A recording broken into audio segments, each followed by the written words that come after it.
Hello friends, ഒരു Mexican അപാരത എന്ന് പറയുന്നൊരു മൂവി കണ്ടവർ മാത്രം ഈ വീഡിയോ കാണുക. എനിക്കതിനെക്കുറിച്ച് കുറച്ച് അഭിപ്രായങ്ങൾ എൻ്റേതായിട്ടുള്ള രീതിയിൽ പോസ്റ്റ് ചെയ്യാമെന്ന് വിചാരിച്ചു. അപ്പോൾ ആക്ച്വലി ഈ പടം ഒരു യഥാർത്ഥ സംഭവത്തെ ബേസ് ചെയ്തിട്ടുള്ളൊരു സിനിമയാണ്. I hope it is Maharajas കോളേജിനെ പശ്ചാത്തലമാക്കി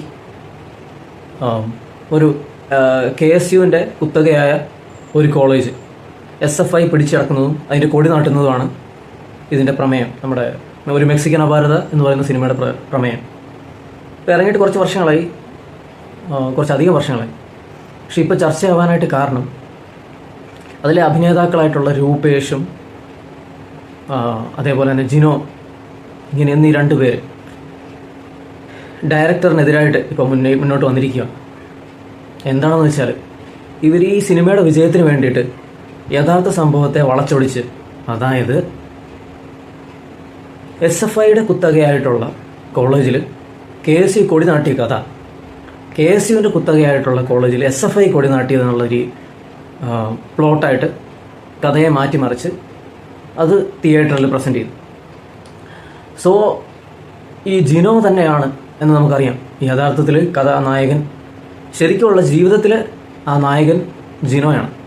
പക്ഷെ അതിൽ സിനിമയിലേക്ക് വരുമ്പോഴത്തേക്കും നമ്മൾ കാണുന്നത് ജിനോ വില്ലനും, അതേപോലെ തന്നെ KSU എന്ന് പറയുന്ന സംഘടനയും വില്ലൻ കഥാപാത്രത്തിൻ്റെ വിദ്യാർത്ഥി സംഘടനയായിട്ട് ആണ് ഇതിൽ കാണിക്കുന്നത്.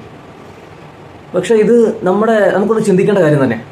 അത് വലിയ സക്സസ്സായി, കൊമേഴ്ഷ്യൽ സക്സസ് ആയിട്ടുള്ള ഒരു സിനിമയാണ് മെക്സിക്കൻ അപാരത. പക്ഷേ ഇത്രയും പോരാടി വിജയിച്ച ജിനോ പോലും ഈ ഒരു കഥ ട്വിസ്റ്റ് ചെയ്ത് അവതരിപ്പിക്കാനായിട്ട് റെഡിയായത് എന്തുകൊണ്ടാണ്? കാരണം സിനിമ എടുക്കുന്നത് വിജയിപ്പിക്കാൻ വേണ്ടിയിട്ടാണ്, അതേപോലെ തന്നെ പൈസ ഉണ്ടാക്കാൻ, ലാഭം ഉണ്ടാക്കാൻ വേണ്ടിയിട്ടാണ് ആൾക്കാർ സിനിമ ചെയ്യുന്നത്. സോ അതുകൊണ്ട് സൗഹൃദത്തിനൊക്കെ ഉപരിയായിട്ട്,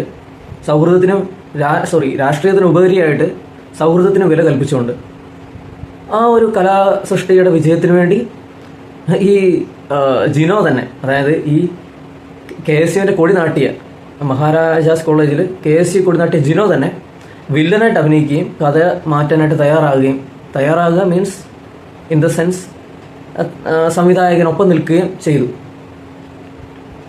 അപ്പോൾ ഞാൻ കേരളത്തിൻ്റെ ഒരു മനസ്സിനെ പറ്റിയാണ്, അല്ലെങ്കിൽ മനുഷ്യൻ്റെ ഒരു മനഃശാസ്ത്രത്തെ പറ്റിയാണ് ഇങ്ങനെ ചിന്തിക്കുമായിരുന്നു. കാരണം ഇവിടെ എന്ത് വിൽക്കാൻ പറ്റും എന്നതാണ് നമ്മുടെ ലാഭം. നമ്മുടെ മാർക്കറ്റ് അനുസരിച്ചാണ് നമുക്ക് ലാഭം ഉണ്ടാക്കാൻ പറ്റുന്നത്. അപ്പോൾ നമ്മുടെ നുണ കേൾക്കുമ്പോൾ ഉള്ളൊരു സുഖം സത്യത്തിനില്ല. അപ്പോൾ ആ ഒരു കാര്യം പറയാനായിട്ട് ഞാൻ ആഗ്രഹിച്ചത്.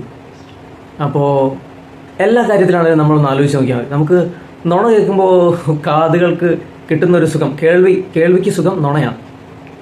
Lies are more sweeter and the truth hertz.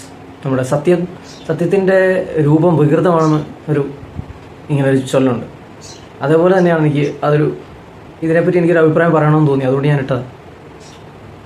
അപ്പോൾ